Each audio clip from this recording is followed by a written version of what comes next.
So, welcome back to Third Age Reforged, and to something a little bit different. It's been a while since I've done anything in a Reforged sense anyway, which focused a little bit more on the units and the mechanics of the game. In fact, I think it's been getting on for the better part of 2 years really since I did anything like that. A big part of that is because I've been perpetually waiting really for the next patch before I actually got back into doing such things, but I feel as though waiting for that is a little bit of a fool's errand at this point, so I'm going to be doing something a little bit different to the sort of things that I've been doing in the past previously.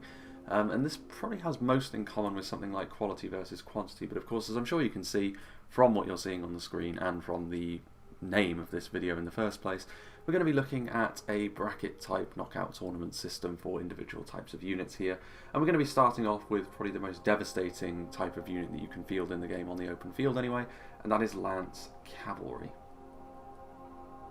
So a little bit of housekeeping before we get going, because of course there are a few things I had to do to actually make this work. The first being that because there are 24 factions in the game, and that doesn't really work in an even-keeled kind of knockout tournament setting, and also all of them won't have every kind of unit in the first place anyway, so you may end up with odd numbers or that sort of thing.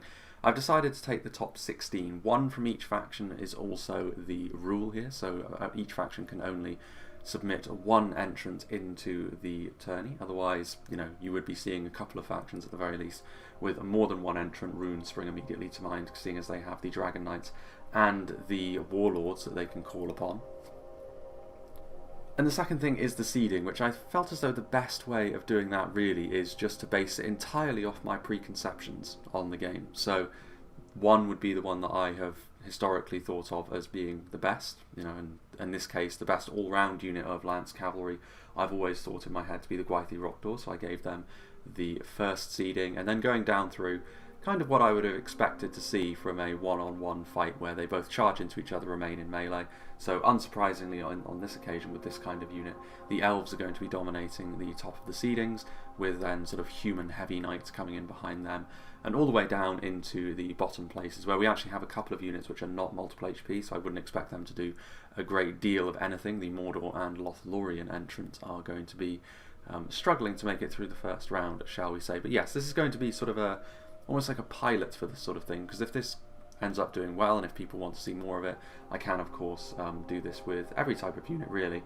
But I felt that like the cavalry was one of the best places to start, because of course charging into one another, it's kind of a crude way of determining which is stronger in a straight up fight. There is also a fair amount of random chance which happens here when it comes to the connection of the charge itself. Armor piercing off the charge of course is going to be important for doing damage initially, but then once you settle into things, for the most part it'll actually become a contest of who is going to have the better defensive values.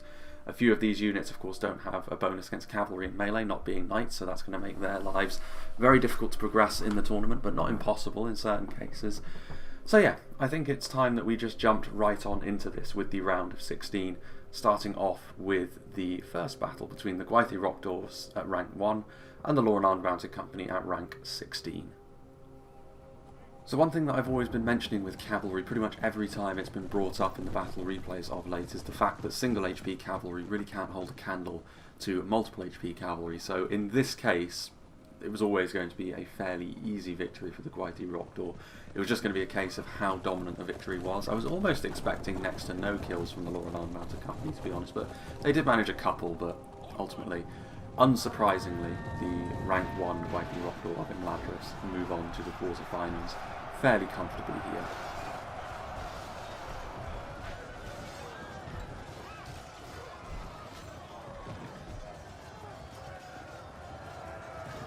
Only half the enemy force remains. If we continue like this, we will smash the enemy.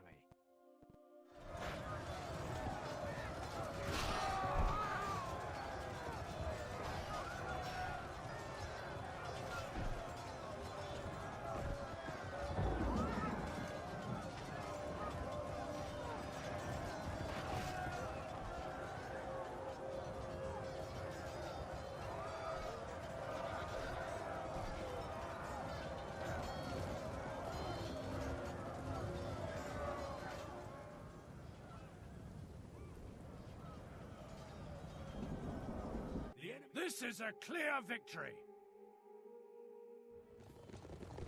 The second battle, however, is a much more interesting one, with the rank 8 versus rank 9, so this, in theory, should be the closest battle of the rank 16 fights that we have, and actually, without spoiling too much, it was the one that went on by far the longest between the Warlords of Umbar at rank 8 and the Arathirim of Dol Amroth at rank 9. Perhaps this shouldn't be too surprising, considering they are, very similar kinds of units, and in my head, at the very least, they were meant to be very, very closely matched. I wasn't, however, expecting the Arathirim to actually win this one, because I was expecting the Warlords of Umbar to have a little bit more in their locker when it came to fighting in melee. But it actually came down really to who had the better defensive values, because the initial charges between the two didn't result in a great amount of kills. And yeah, the back and forth between them was noticeable actually throughout the fight. It was a very elongated fight, certainly, and it was, as I mentioned, the closest fight of all of the last 16 fights that we had available to us. But the Arathirim were the ones in the end which ended up marching on, so the first surprise of the first round has revealed itself here. Maybe not too much, considering it is 8v9, and remember, I was actually basing this entirely off my preconceptions when it came to ranking these units. I wasn't, just to remind you, actually looking into the stats all that deeply for this sort of thing, and upon revision, the Arathirim of Dol Amroth perhaps should have been given a little bit more credit, but again, based on my personal experience with the Arathirim, they've never been as impressive as maybe they could have been. But on this occasion, at the very least, they have managed to sweep aside the Warlords of Umbar, if only just to set up a quarter-final battle against the Gwaith in Rockdor.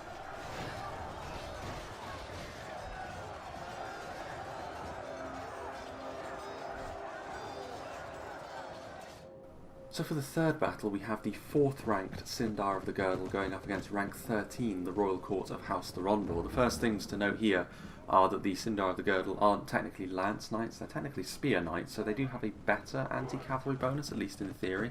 And the Royal Court of House Thorondor are not Knights at all, they don't actually have an anti-cavalry bonus, they're going to be entirely dependent, really, on their pretty decent defensive values as far as a heavy cavalry unit goes, to try and see them through. And this was another battle which threw up a bit of a surprise, to be honest with you. Not in the overall outcome, because perhaps unsurprisingly the Sindar of the Girdle will be advancing to the quarterfinals, but the manner in which they did so was nowhere near as dominant as I thought it was going to be. I've seen the Sindar of the Girdle be very, very effective on the battlefield before. They're very fast. Of course, as a Mirkwood unit, they have very good melee defense as well. And the anti-cavalry bonus as well, I thought was going to be very, very important here against the Royal Court of House Thorondor. All of which I thought would result in a fairly domineering victory, maybe not as much as the Eladris cavalry had experienced earlier on. But that didn't turn out to be the case. The Cardling cavalry gave as good as they got, and they performed far better than I thought they were going to.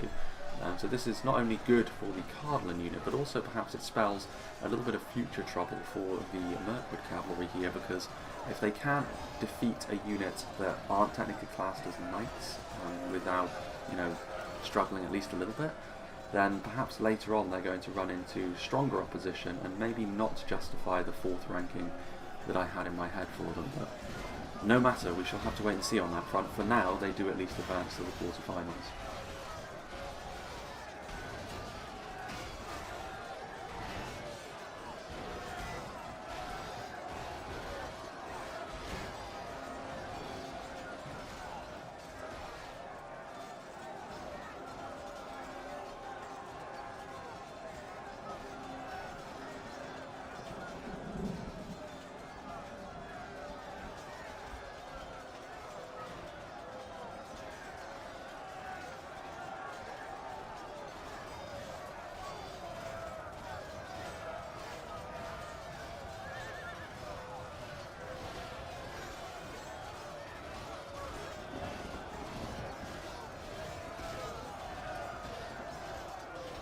If we continue like this, we will smash the enemy.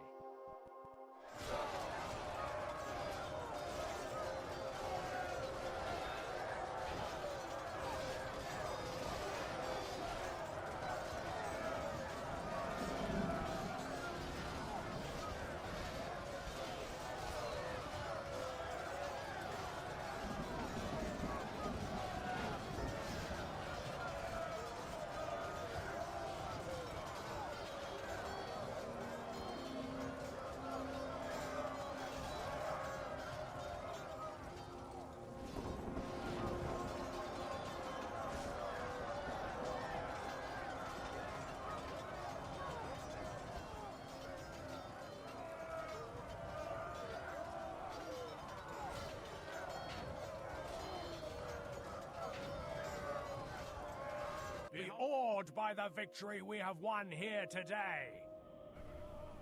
And now for the 4th battle in the list, the 5th ranked Knights of Numinos against the 12th ranked Mithrandir's retinue, so the disunited kingdom as it were, in a bit of a civil war here. And very similar to the previous battle, this is going to be a unit of knights, standard human lance knights in this case, in the Knights of Numinos, going up against a unit of standard bodyguard lance cavalry in the Mithrandir's retinue.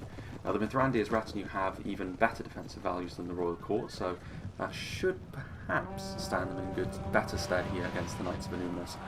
However, in this case it was much more unsurprising really in how dominant the Knights of Numinos were. Of course, in my head I have them being the best of all of the human knights offerings because of their very, very good defensive values themselves.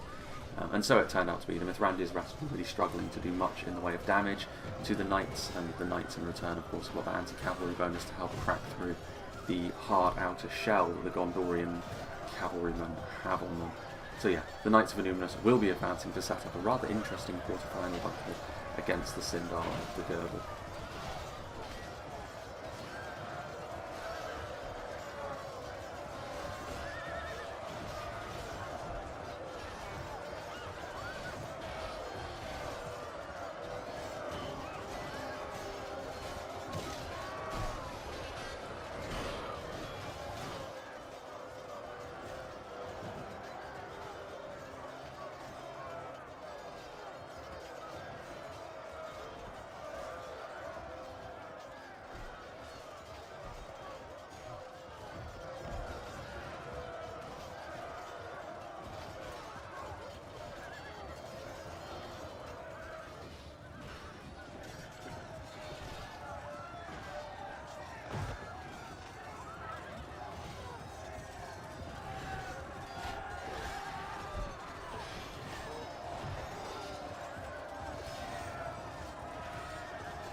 We've been dealt a stinging defeat today.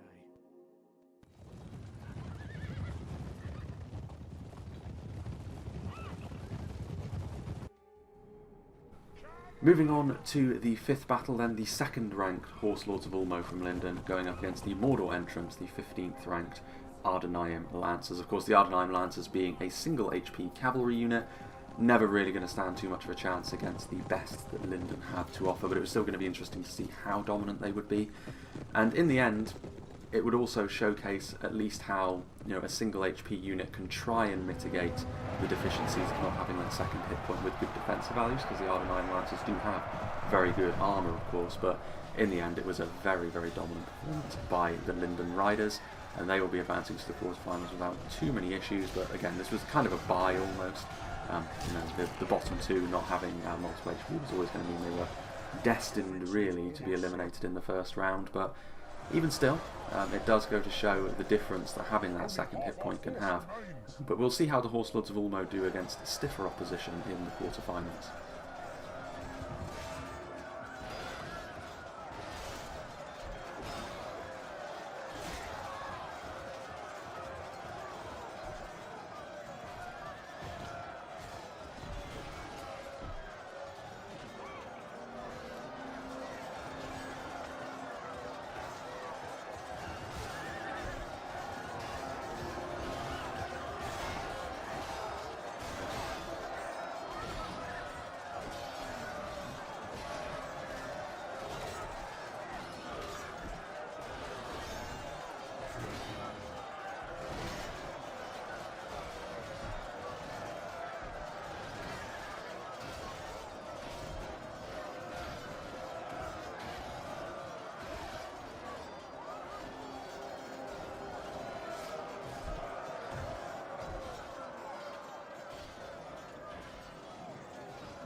Have a different model for their armour upgrade, so I decided to give it to them on this occasion, given the fact that Defensively, they are a little bit exposed in comparison to a lot of the other genuine knight units. The Franodine Nobles being ranked 10th and the Variag Cataphracts being ranked 7th.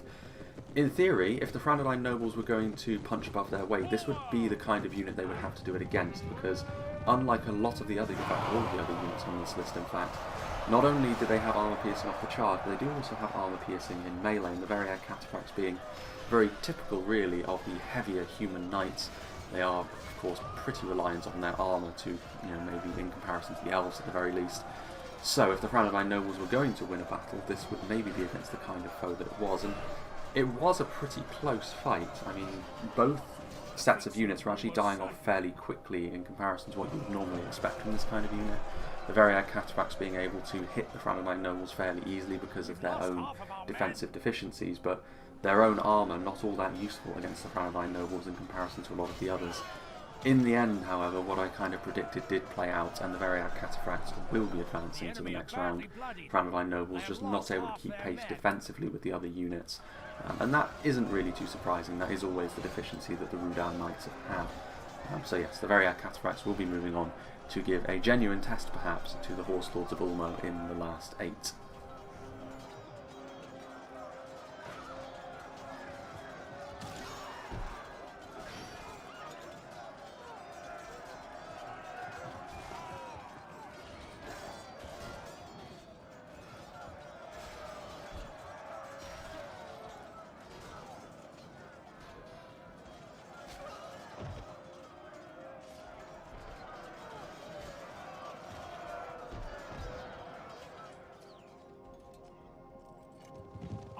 Dealt a stinging defeat today.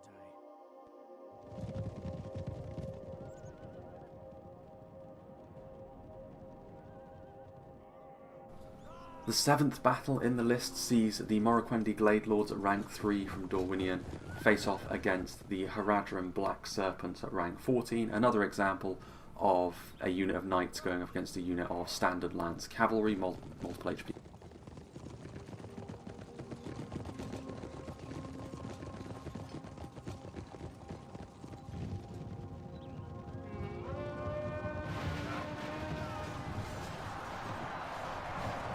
Field at this tier.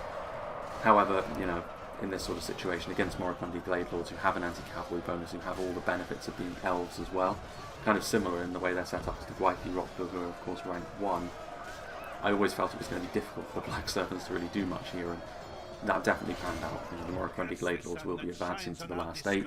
The Black Serpents not able to keep pace in terms of their defensive values, in terms of their ability to deal damage in this kind of environment, but like I said, in this kind of battle where you charge in and then have to sort of showcase your staying power in melee, it's not really the kind of environment where the Black Serpents are always going to thrive anyway. So yeah, it was always going to be difficult for them. The Moroccan Glade Lords will advance to the last 8 and the Black Serpents will be eliminated.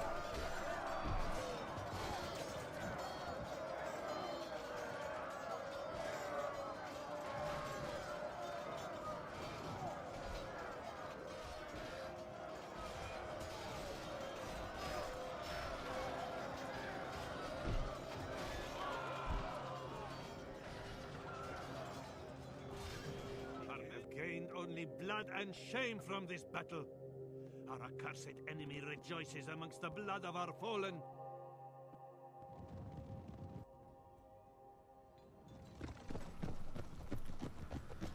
And then the final battle to talk about in the last 16, the rank 6 Carmel's Dragon Knights against the rank 11 Sons of Aeol. Again, 2 units of knights clashing into one another should at least make for a more even fight than the one we just saw.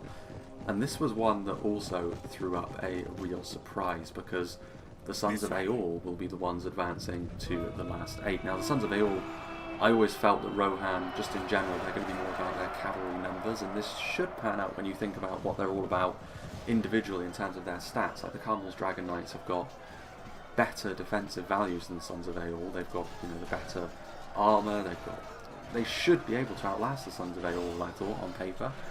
But in the end, the Rohirrim cavalry were the ones to win. Now, this was a very close fight, and there is a little bit of random chance at work here, given the kind of engagements that were happening, especially towards the end when the units were split, essentially. The Rohirrim got the slightly better end of that deal, but it is what it is at the end of the day, and Rohan punching far above what I perceive to be their weight class here, and managing to defeat the Carmel's Dragon Knights, who I've always been very high. I've always thought quite highly of the Carmel's Dragon Knights, really. I've always put them on a similar sort of pedestal as the Knights of Illuminus among the human knights, but on this occasion, the Rohirrim showing why they are considered Horsemasters, I suppose, and they will be advancing to the quarterfinals to face the mighty Moroccan Glade Lords instead of the Runic Knights here. Only half our force remains.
Pray something changes in the course of battle, for defeat seems almost certain.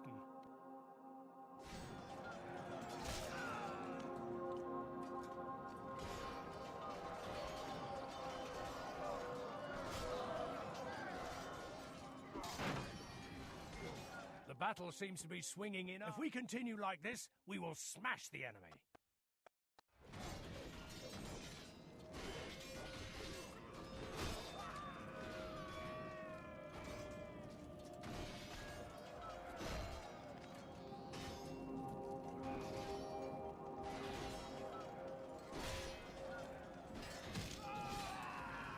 Our foolish general has thrown his life away. And perhaps our chances of victory with it. Our men have slain the enemy general. Without him, his troops will lose their will to fight. We are victorious! Our soldiers have fought and died well today.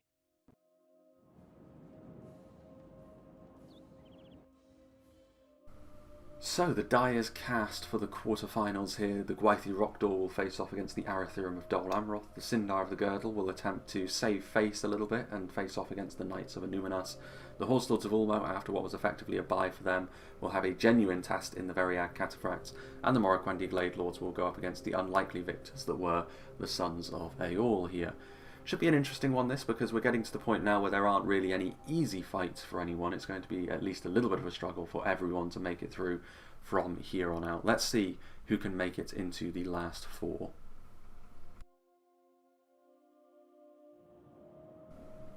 Starting off then with the Imladris Riders going up against the Knights of Dol Amroth, and here is where I'm sure people will be hovering their mouse over the dislike button, because the Imladris Knights lost this fight. The Arathirim of Dol Amroth, actually in a more comprehensive fashion than they were able to defeat the Warlords of Umbar, managed to defeat the mighty Gwythi Rockdaw. So the cavalry unit that I was kind of expecting to go all the way on this occasion ends up losing out in the quarterfinals to a unit which I've never really rated all that highly, because I've never really seen them perform to this kind of level before. And the Arathirim, they will be the ones moving on to the semi-final. The Gwythi Rockdaw eliminated at this stage, so a bit of a disappointment here for what I consider to be the pinnacle of all Elven cavalry.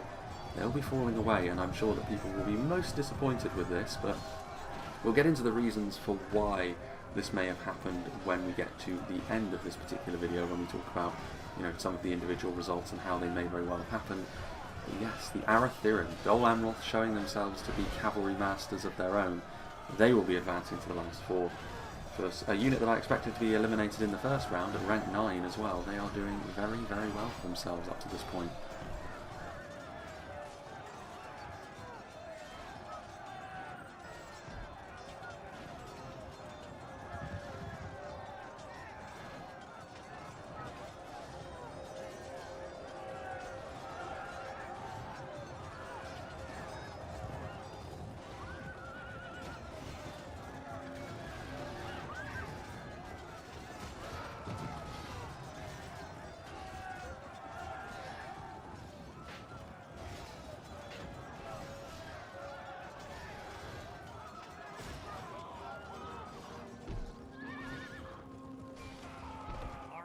dealt a stinging defeat today.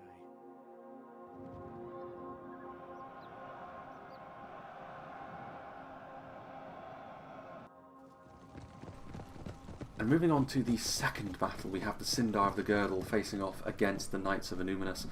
This, technically speaking, if you're going by ranking, is another surprise as well, and another Elven cavalry unit that will be falling by the wayside here, as the Sindar of the Girdle will be being eliminated here by the best that Arnor have to offer.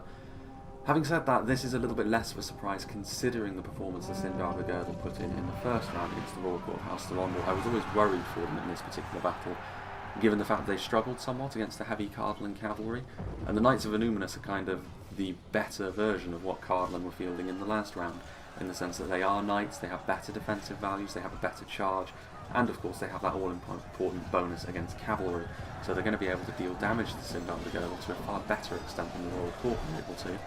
And the Sindar of the Girdle here, I feel like they've been exposed for their own defensive deficiencies as well. As much as they may have decent melee defense, ultimately wasn't enough to save them when it came to dealing with a truly heavy-duty unit of human knights, and so just generally I think human cavalry has shown itself to be maybe a little bit better than I was giving it credit for in a 1v1 kind of situation against their elven equivalents here. And I think the Sindar of the Girdle in particular have shown themselves to maybe be a little bit disappointing in terms of the role that they're supposed to fill, but that's kind of by the by, really. The Knights of Innuminus will be advancing to the last four, and the Sindar of the Girdle, much like their elven counterparts in the Gwaithri Rockdoor, will be eliminated at the quarter-final stage.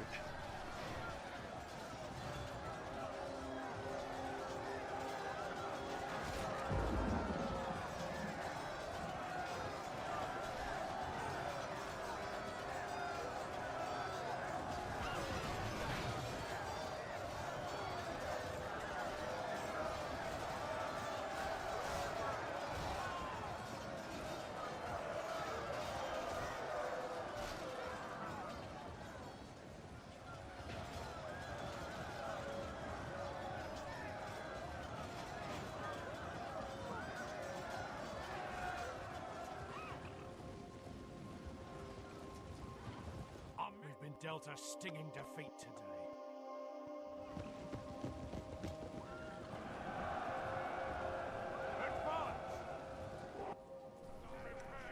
So, for the third battle, can Elven honour be salvaged by the Horse Lords of Ulmo going up against the Variag Cataracts? Well, in a word, yes. The Horse Lords of Ulmo showcasing themselves after their bye in the first round against the Ardenheim Lancers to not just be all flash and no fury, really, as the Variag Cataracts. As much as they are a very effective unit of knights, and as we saw in the last round, even when their armour, their main sort of strength really in comparison to a lot of other units, is somewhat taken away from them by an armor-piercing unit, they can still be very effective when it comes to dealing damage with those axes of theirs in melee.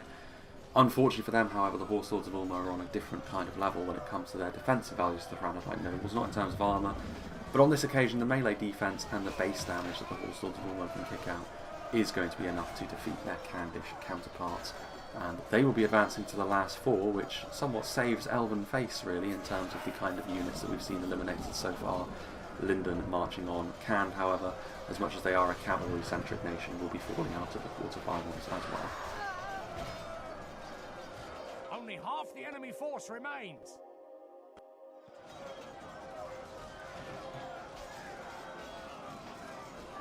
The battle is very much in our favour.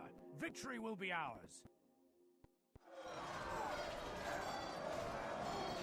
We've lost half of our men.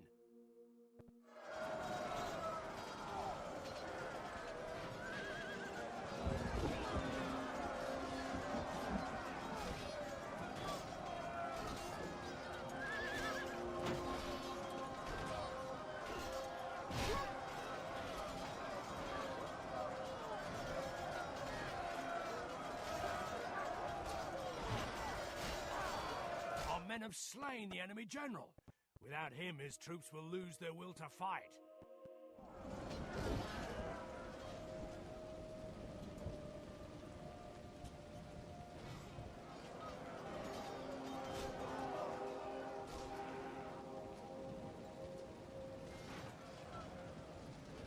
Be awed by the victory we...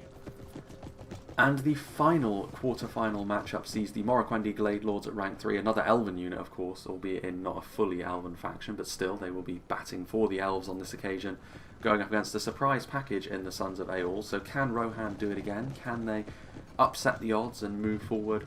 Well, the answer on this occasion, unfortunately for them, is no, and I would imagine that the Cardinals Dragon Knights being more defensively focused meant they couldn't really take advantage of the Sons of Aeol having slightly lower defensive values themselves. The Moroccan Glade Lords, however, most certainly can, and in melee they were able to more ruthlessly exploit this slight weakness that the Sons of Aeol have in comparison to a few other units of Knights, and they will also be advancing on to the semi-finals to make it 2 human units and 2 Elven units battling it out in the last 4, and much like Khand, Rohan, despite being a cavalry-centric nation, will be falling out in the quarterfinals, albeit on this occasion I didn't actually expect them to make it this far given the calibre of unit they were going up against. So, in a way, it's been a more fruitful outing for Rohan than it could otherwise have been, but ultimately they are still falling short of moving on to the later stages of this particular tourney.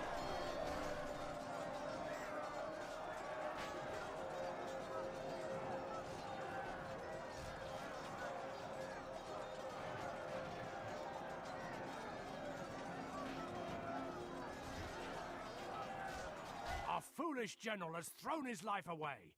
Perhaps our chances of victory with this defeat is a bitter drop to swallow. Next time it'll be our foe that sups from this most foul cup.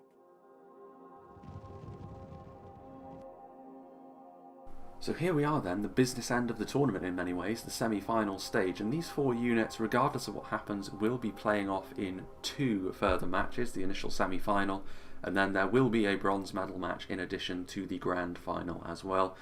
And it's going to be quite interesting here because there is a guaranteed human unit in the final and a guaranteed elven one, given how the bracket has fallen. We're going to be seeing the Arathirum of Dol Amroth face off against the Knights of Annúminas for the crown of most effective human lance cavalry unit, at least in this sense. And then we're also going to be seeing the Horse Lords of Ulmo face off against the Moroccan Glade Lords as well. So it's going to be interesting to see who is going to be crowned the best of the human lance cav and who's going to be crowned the best of the elven lance cav in this bracket. We shall find out right now.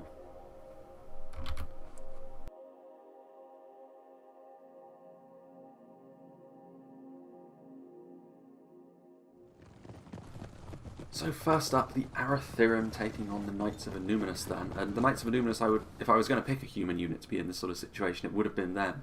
Before this, the Arathirum may be much more of a surprise package, and it will continue to be a surprise package because, much to my initial surprise, at least with regards to what my initial predictions would have been, the Arathirum of Dol Amroth will be moving on to the grand final and the Knights of Annúminas will be dropping down to the bronze medal match. So Dol Amroth punching well above what I would have considered to be their weight here, at least based on my initial assumptions. As we will be talking about at the end, there are reasons for why the Arathirum of Dol Amroth are performing so well in this kind of format. The Knights of Annúminas giving them a pretty good fight, better even than the Gwaithí Rockdor, but unfortunately for them, not quite enough, and so I will be having to sort of reconsider, at least a little bit in terms of my preconceptions, what the better human cavalry units are going to be. Knights of Annúminas maybe still occupying a high point in my mind, but instead of the Cardinals Dragon Knights alongside them, it may have to be the Arathirum from here on out, because of how well they've done in this kind of scenario. And this is still a valuable test to run in many ways, because you are getting the advantages of your initial charge, but you're also then settling into who's going to be more effective from the defensive standpoint in the second half of these battles, and that's where the Arathirum have really shined for reasons that we will go into a little bit later on. But for now, it's enough to know that they will be advancing through to the grand final to be the human representative there.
dealt a stinging defeat today.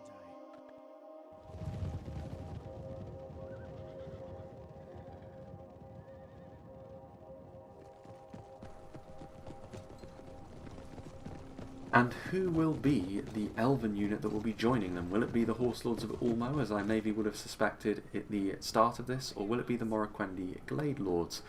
A closely fought battle, but in the end it is going to be Dorwinian that move on to the final, with the Moroccan Glade Lords, and the Horse Lords of Ulmo will be dropping out. Perhaps this isn't as much of a surprise. I mean, this is, after all, what I would have considered to be the second ranked unit against the third, so very, very close in terms of what I would have perceived to be their power level early on. And the Moroccan Glade Lords do have a few advantages, not so much the shield in this kind of situation, because there's no missiles flying around, but they certainly have better armour values than the Horse Lords of Ulmo, and unfortunately for the Horse Lords as well, when they're going up against a fellow elven unit, their really high skill values become a little bit less of their ace in the hole, because of course they're facing off against a fellow elven unit. As much as they may have still superior values in this regard to the Moroccan Glade Lords, it's not exactly an area where the Dorwinian unit here is lacking either. And so the Moroccan Glade Lords are able to leverage their advantages maybe a little bit more so than the Linden unit. So the Horse Lords of Ulmo dropping down to the bronze medal match, the Moroccan Glade Lords advancing on to the grand final against the Arathirim of Dol Amroth.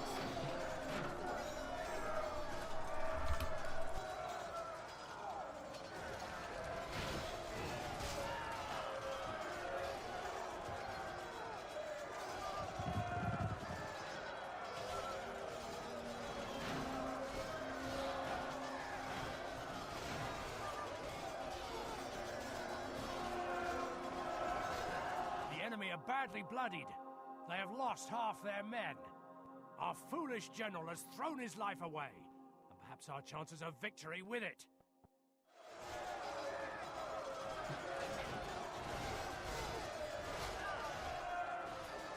Only half our force remains.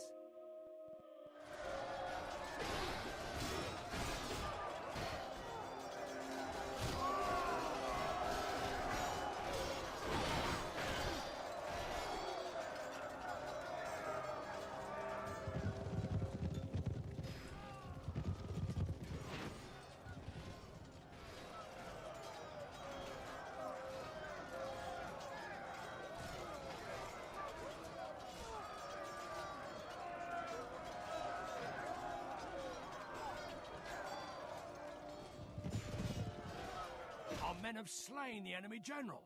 Without him, his troops will lose their will to fight.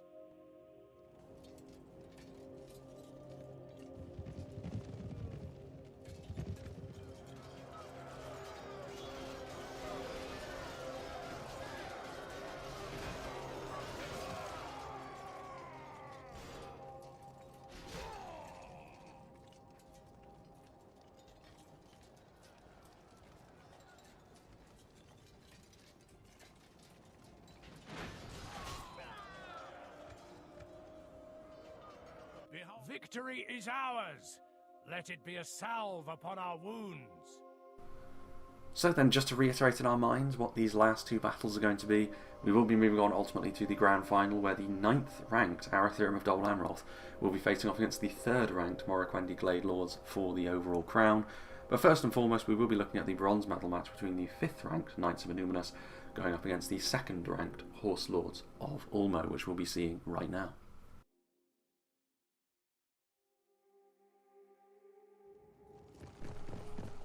So for the bronze medal then, the Knights of Innuminus going against the Horse Lords of Ulmo, and this is actually going to be an interesting test, because the Horse Lords of course were eliminated by a fellow Elven unit. Some of their advantages should come back into play against a heavy human cavalry unit like the Knights of Innuminus. The Knights of Innuminus themselves, however, have also beaten an Elven cavalry unit already in this bracket in the shape of the Symbol of the Girdle. Eliminated by very similar units themselves, of course, which the Horse Lords of Ulmo are not. So interesting to see who would win out in this particular battle, and it is the Knights of Innuminus, the Arthedain cavalry, somewhat redeeming themselves, I suppose, in the face of being eliminated by a fellow human unit by being able to defeat a unit which is, in theory, so scary in a pure melee capacity like this in the Horse Lords of Ulmo. It's worth saying that this should be where the Horse Lords of Ulmo shine more than anything else, because like I said, no missiles flying around, which means the lack of a shield and their very low armour values are not being exploited as much, perhaps, as they would otherwise be, but perhaps the low armour values were a bit more of a problem in this kind of situation than I was giving them credit for, because the Sindar of the Girdle struggled right from the start in this tournament, and in the end it's the reason why the Horse Swords of Ulmo I think are going to be losing out as well, because the Knights of Numinous are able to do that anti-cavalry damage fairly reliably, even against a unit with defensive values as high as the Horse Swords are able to boast. But yes, the Arthedain cavalry unit is going to be taking third place. The Horse Swords of Ulmo not able to get onto the podium in the end. They have lost half their men.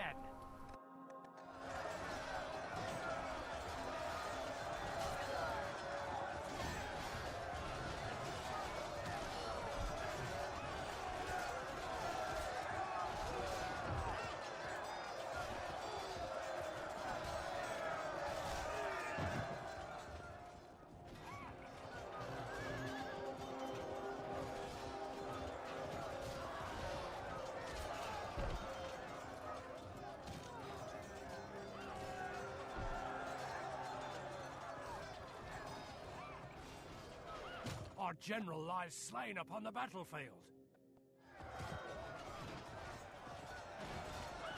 Defeat seems almost certain.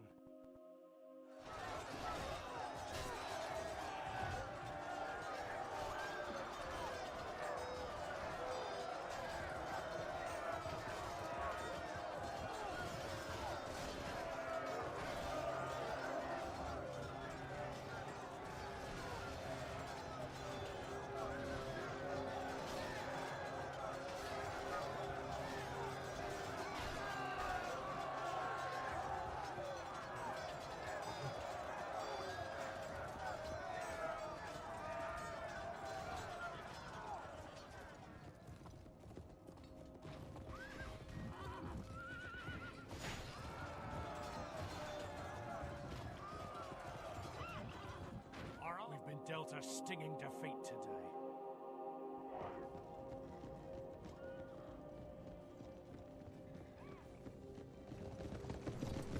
And that brings us on to the grand final between the Arathirim and the Glade Lords. Who is going to win out here? Will the Elves ultimately be able to win out and get the gold medal?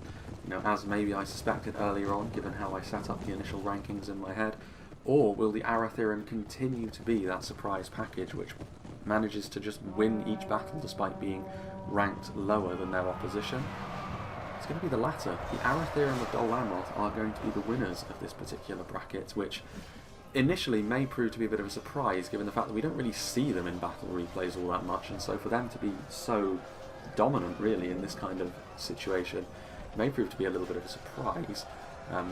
There are reasons for that, of course. The Haven Knights often occupy people's thoughts when they're playing as Dol Amroth, and if they're going to spend a lot of money on cavalry, that will tend to be where they go first, whereas in comparison to their opponents here in the Glade Lords, Dorwinian don't have any other choice for multiple HP cavalry, so it's not too surprising that they get brought very often when we see Dorwinian on the field. But even still, you would have expected the Elven finesse, I suppose, to play a little bit more of a role in determining the outcome of fights here. But in the end, it was actually the more heavy-duty nature of the human cavalry which managed to do the business more often than not on this occasion. Really, the only situation where it didn't was in that battle between the Horse Swords of Ulmo and the Varia Cataphracts in the quarter-final.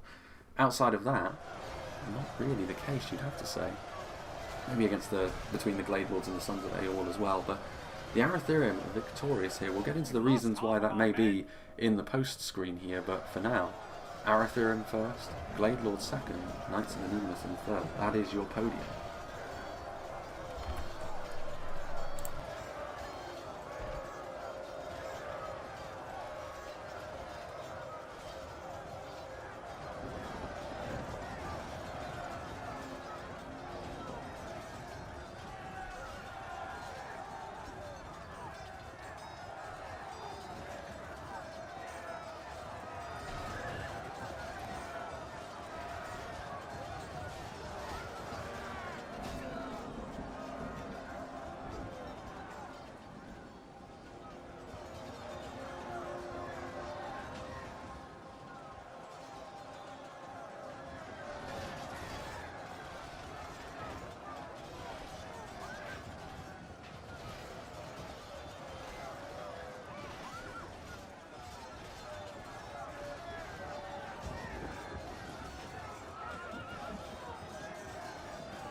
defeat is a bitter drop to swallow. Next time it'll be our foe that sups from this most foul cup.